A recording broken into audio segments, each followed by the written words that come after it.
Rima, Rima, Rima, Rima. Merci beaucoup.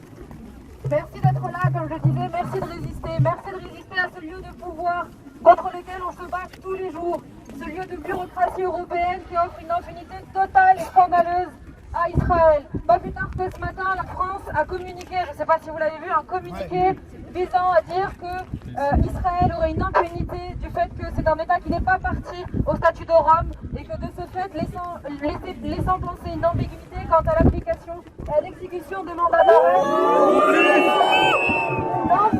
Dans ce communiqué que je vous invite à lire, la France déclare également être amie d'Israël et qu'elle continuera à travailler avec une Benjamin Netanyahu pour une paix durable dans la région.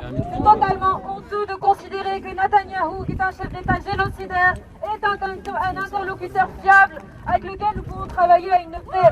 Netanyahou, sa place est derrière les barreaux. Il doit être arrêté immédiatement, notamment par les États européens.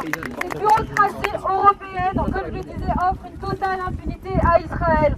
Et je sais que nous sommes toutes et tous épuisés, fatigués de ce génocide, fatigués de cette injustice, mais le bras de fer avec l'Union européenne ne fait que commencer. Au-delà de l'impératif humanitaire du cessez-le-feu, il y a une bataille politique.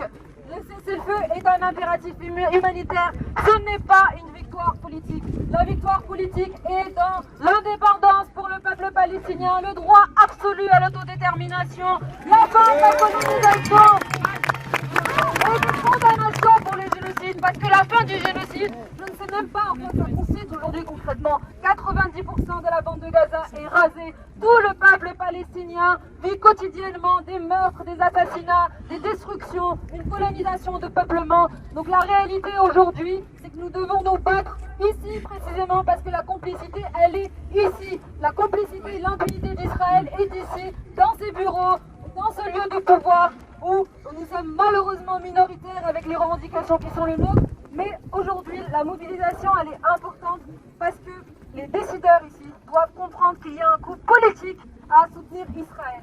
Il faut que ça puisse leur coûter politiquement. Et il n'y a que la bataille de l'opinion, comme pour l'Afrique du Sud en apartheid, qui peut faire basculer ces décisions. Et il n'y a que vous, individuellement et collectivement, qui pourront mettre les responsables politiques face à leurs responsabilités. Et je vous remercie de le faire, mais je le redis, ce bras de fer avec l'Union européenne ne fait que commencer. Nous, on a 5 ans devant nous et vous pouvez compter sur nous pour être à vos côtés.